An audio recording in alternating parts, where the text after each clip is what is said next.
ఏ ఏ దేశంలో ఏ రాష్ట్రాలైనా industries develop అయితే దాంట్లో ప్రజల యొక్క ఆదాయం పెరుగుతుంది. ప్రజల ఆదాయం పెరిగినప్పుడు వాళ్ళ భవిష్యత్తు బాగుంటుంది. కానీ ఈ ముఖ్యమంత్రి అసలు ఏమీ ఆలోచించలా, ఎవరు ఏది చెప్తే చేశాడు. కాబట్టి ఈరోజు రాష్ట్రంలో ప్రజలందరూ తిరస్కరిస్తున్నారు. కన్యాకుమారి నుంచి కాశ్మీర్ దాకా తెలుగు వాళ్ళు ఎవరున్నా, ఈ రాష్ట్రమే కాదు కన్యాకుమారి నుంచి కాశ్మీర్ దాకా తెలుగు వాళ్ళు ఎవరున్నా వాళ్ళ డిస్కషన్ ఏంటంటే ఆంధ్రప్రదేశ్లో ఈసారి తెలుగుదేశం పార్టీ వస్తుంది, జగన్ ప్రభుత్వాన్ని అడ్రస్ లేకుండా చేస్తున్నారు అంటే అక్కడ వాళ్ళు డిస్కస్ చేసుకుంటున్నారంటే అక్కడ వాళ్ళకి ఫీడ్బ్యాక్ ఎవరు చెప్పారు? వాళ్ళ బంధువులో మిత్రులో ఇక్కడ ఉంటే డిస్కషన్, అదే చాలు సాక్ష్యం అంటే జరగబోయేదానికి ఒక ఇది. కాబట్టి ఖచ్చితంగా 2024లో ఈ ప్రభుత్వాన్ని భూస్థాపితం చేస్తున్నారు. మళ్ళా పైకి వచ్చేది కూడా ఉండదు. నిన్న రా కదిలిరా అనే ప్రోగ్రాంకి మాజీ ముఖ్యమంత్రులు నారా చంద్రబాబు నాయుడు గారు నెల్లూరు రావడం జరిగింది.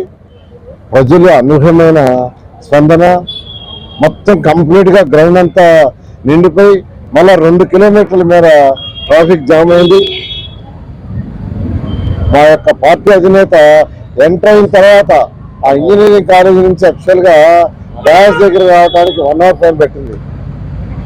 అయితే సాక్షి పేపర్ అంతా అయిపోయిన తర్వాత కుర్చీలు చూపించి ఎవరు లేరని రాయటం నిజంగా ఉద్యోగం.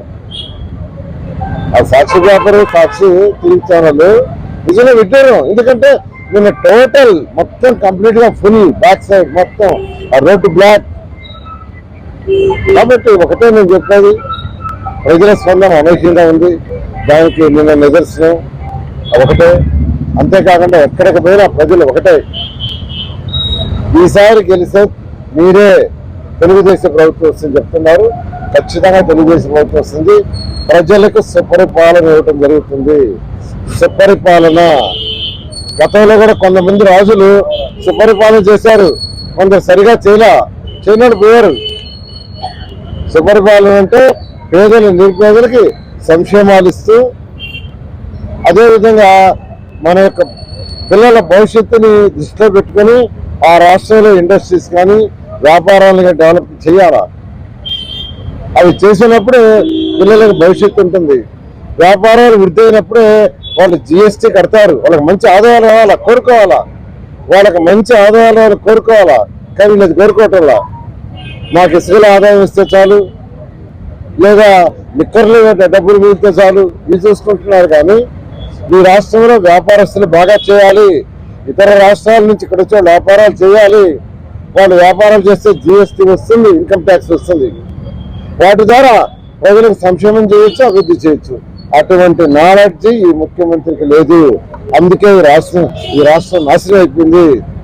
అలాంటి నాలెడ్జ్ ఉన్న ఏకైక వ్యక్తి రాష్ట్రంలో ఎవరంటే నారా చంద్రబాబు నాయుడు. 2024లో వస్తాడు. ఖచ్చితంగా ప్రజలకు సుపరిపాలన జరుగుతుంది.